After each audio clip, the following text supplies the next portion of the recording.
నమస్కారం. మిత్రులారా, ఈ పైల్స్ ప్రాబ్లంకి న్యాచురల్గా తగ్గించుకునే మెథడ్ ఈరోజు మనం మాట్లాడుకుందాం.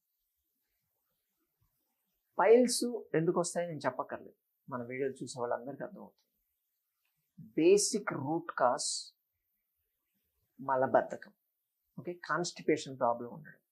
మలబద్ధకం లేకపోతే మీకు పైల్స్ రావు, ఖచ్చితంగా రావు. పైల్స్ అనే కాదు, పైల్స్ కానీ, హెమరాయిడ్స్ కానీ, ఫిస్టులా కానీ, ఇవన్నీ కూడా మలబద్ధకం వల్లే వస్తాయి. మలబద్ధకం లేని వాళ్ళకి అసలు దగ్గర కూడా రావు ఇవి. ఎందుకంటే ఈ మలబద్ధకం ఉన్నప్పుడు ఏం చేస్తారంటే ఎక్కువ ముక్కుతారండి. అక్కడ మోషన్కి వెళ్ళి అది రాదు, ప్రాపర్గా రాకపోయేసరికి ఆ డిస్కంఫర్ట్ ఉంటుంది.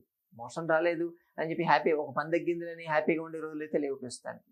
అది రాకపోయేసరికి పొట్టంతా బరువుగా ఉండడం, ఎక్కువ గ్యాస్ ఫామ్ కావడం, పుల్ల తెనుపులు రావడం, కింద నుంచి అపాన వాయువు పోవడం, ఇటువంటి సిమ్టమ్స్ బాగా ఎక్కువ ఉంటాయి. అందుకే పొద్దున్న ప్రాతకాలైన మలదర్శనం, ఇది యోగాలో చెప్తారు. పొద్దున్న లేవగానే మలదర్శనం కావాలి. దేవుడి దర్శనం కాదు, మలదర్శనం అయితే దేవుడి దర్శనం అయినట్టే లెక్క, అలా చెప్తారు. సో అందుకని ఈ ఉంటుంది ఆ ఫీలింగ్, చిన్నప్పటి నుంచి పోవాలి అని చెప్పి చెప్పుంటారు. కాబట్టి మనకు అది అలవాటు ఉంటే సడన్గా ఈ మలబద్ధకం వచ్చేసరికి ఎక్కువ ముక్కుతారు. ముక్కేసరికి ఆ ప్రెషర్ ఎక్కువ అవుతుంది. అక్కడ ఆ ప్రెషర్ ఎక్కువ, అక్కడ ఉండేటువంటి మజిల్స్, కండరాలు చాలా పల్చగా అయిపోతాయి.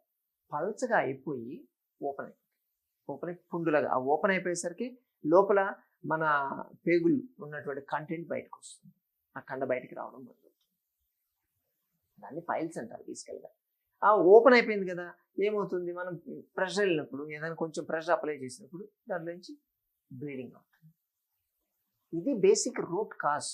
ఇక్కడ పైల్స్ అనేది బయట నుంచే వచ్చి ఇన్ఫెక్షన్ రాలేదు కదా, కేవలం మన లైఫ్ స్టైల్, మనకు కాన్స్టిపేషన్ ఉండడం వల్లే రాలే, ఉండడం వల్ల మనం ముక్కడం వల్ల వచ్చి ఇది యాక్సెప్ట్ చేస్తే మీరు పైల్స్ ఏంటి బయటపడచ్చు. పైల్స్ అనగానే నాకు పైల్స్ వచ్చేసి ఈ టాబ్లెట్ వాడదాము, లేకపోతే ఆ లోషన్ వాడదాము, ఈ డాక్టర్ని కలుద్దాం, ఆ డాక్టర్ని కలుద్దాం, కోయించుకుందాం, ఈ దగ్గర ఈ గందరగోళంలో పడితే ప్రయోజనం లేదు, దానివల్ల ప్రయోజనం లేదు. అసలు రూట్ కాజ్ ఏందో దాన్ని కరెక్ట్ చేసుకోవాలి. మీకున్నటువంటి ప్రాబ్లం, ఫైబర్ పదార్థాలు ఎక్కువ తీసుకోండి, pH ఎక్కువ ఉండే పదార్థాలు. మనం చెప్తూ ఉంటాం కదా, అన్నంలో కూర కాదు, కూరలో అన్నం తీసుకోవాలి. మసాలాలు ప్లస్ ఈ oils, white rice, white wheat flour maida అంటారు, అది డాల్డా, శనగపిండి, ఇవి వైట్ షుగరు, వీటిని మానేయండి. వీటిని మానేసి ఇవన్నీ అసిడిటీ పదార్థాలు, ఇవన్నీ తీసుకుని అందులో రిఫైన్డ్ ఫుడ్స్ మనం బాగా ఎక్కువ వాడుతున్నాం కదా. రిఫైన్డ్ ఫుడ్స్ ఎక్కువ వాడితే కాన్స్టిపేషన్ వస్తుంది. కొంచెం ఫైబర్ ఉండాలి దాంట్లో. ఎంతమంది ఈ రోజుల్లో గోధుమ పిండి ఇంట్లో తయారు చేసుకుంటున్నారండి, బయటికి వెళ్ళి ఆటా తెచ్చుకోవట్లేదు. మీరు గోధుమలు తెచ్చి మీరు గ్రైండ్ చేసి చూడండి, గోధుమ ఏ కలర్లో ఉంటుంది, లైట్ బ్రౌనిష్లో వస్తుంది గోధుమ పిండి. బయట దొరికే దాంట్లో లైట్ బ్రౌనిష్ ఉందా మీకు, తెల్లగా నిగనిగలాడిపోతుంది. మరి అది తీసుకుంటే తొందరగా లోపలికి అబ్జర్వ్ అయిపోద్ది. మరి ఫైబర్ ఎక్కడ ఉంది? గోధుమలు మీరు పట్టించుకుంటే దాంట్లో పొట్టు కూడా కనిపిస్తూ ఉంటుంది. అలాగే జొన్నలు, సజ్జలు ఇటువంటివి తీసుకోవాలి. కూరగాయలు తీసుకునేటప్పుడు ఫైబర్ ఎక్కువ ఉండేటివి అంటే బీరకాయలు లాంటివి ఉంటాయి కదా, పైన తొక్కుతో పడి తినాలని చెప్తాను, అటువంటివి తీసుకోవాలి. మనం ఈ కమలాలు, బత్తాయిలు ఏదైనా తింటే లోపల వైట్, పైన ఉండేటువంటి ఆరెంజ్ కలర్, గ్రీన్ కలర్ తీసి లోపల వైట్ ఉంటుంది కదా, వైట్ కంపల్సరీ తీసుకోవాలి. ఆకుకూరలు బాగా తీసుకోవాలి ప్రతిరోజు. మీకు ఈ ప్రాబ్లం ఉన్నప్పుడు ముందు రూట్ కాజ్ ఏది ఉందో దాన్ని క్లియర్ చేసుకోండి. నీళ్లు బాగా తాగడం, ఎక్సర్సైజ్ బాగా చేయడము, ఇటువంటివి కానీ చేయగలిగితే మీకు ఈ పైల్స్ ఫామ్ కావడం ఆగిపోతుంది. అట్లీస్ట్ మీకు వచ్చిందా, బాడీ ఇచ్చే ఇండికేషన్ ఫాలో కండి. ఉన్నటువంటి ముందు కాన్స్టిపేషన్ని క్లియర్ చేసుకోండి. అప్పుడు పైల్స్ ఉన్నా కానీ అంత ఇబ్బంది పెట్టవు, మీకు బ్లీడింగ్ కాదు. లేకపోతే బగబగ మండిపోతూ ఉంటుంది, అసలు కూర్చోలేరు, ఎటు కూర్చోలేరు. అక్కడ బ్లడ్ కనిపించింది అనుకో, పొద్దున పోగానే ఏదో మల దర్శనం చేసుకుంటే బ్లడ్ దర్శనం చేసుకుంటే ఏం ప్రయోజనం ఉండే దానివల్ల?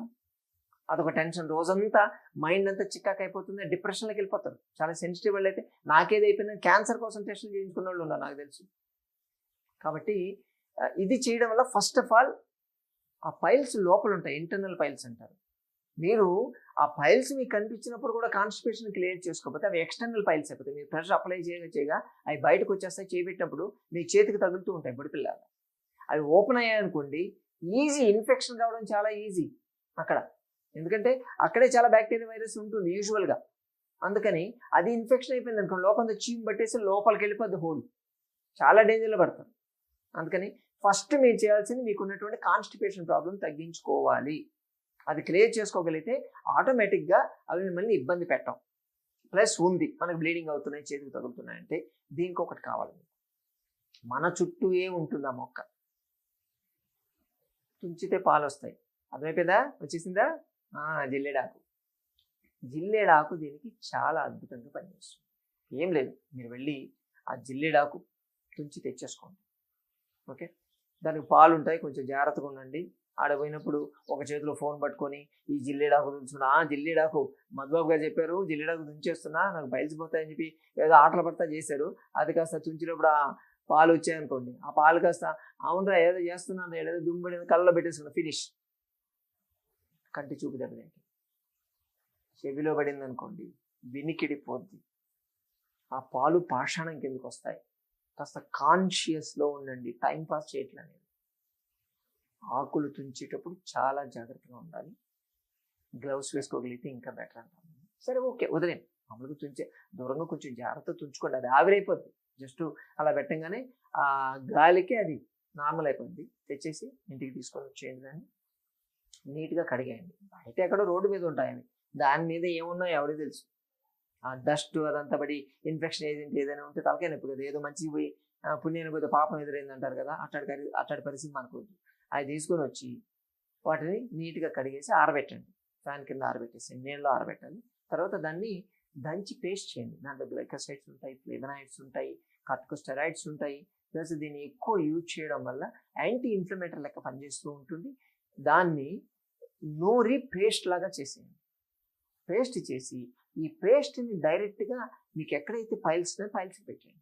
కొంచెం వేలు పెడితే లోపల యానస్ లోపల అందుతున్నాయంటే అక్కడ కూడా పెట్టుకోవచ్చు, ఏం కాదు. దీనివల్ల సైడ్ ఎఫెక్ట్ ఏం లేదు.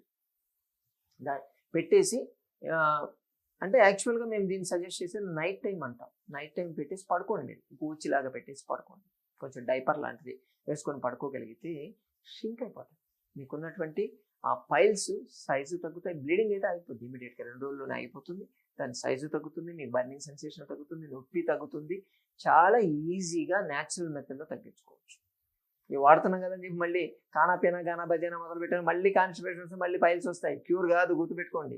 ఇది లైఫ్ స్టైల్ ప్రాబ్లం. నేను చెప్పేది పైల్స్ ఉండడం అనేది లైఫ్ స్టైల్ ప్రాబ్లం. మీ లైఫ్ స్టైల్ బాగాలేదు, దాన్ని మార్చుకునేది జబ్బు కాదు. మళ్ళీ రాకుండా చూసుకునే బాధ్యత మీ చేతుల్లోనే ఉంటుంది. సరేనా? దీని కానీ చేయగలిగితే మంచి రిజల్ట్స్ ఉన్నాయి. చిన్నపిల్లలకి వాడవచ్చు, పెద్దవాళ్ళు ఎవరికైనా వాడచ్చు. ఇంటర్నల్ ఏం తీసుకోవట్లేదు, మనం ఎక్స్టర్నల్ అప్లై చేస్తున్నాం. దీనివల్ల సైడ్ ఎఫెక్ట్స్ ఉంటాయి, మన వల్ల సైడ్ ఎఫెక్ట్స్ ఏమి ఉండవు.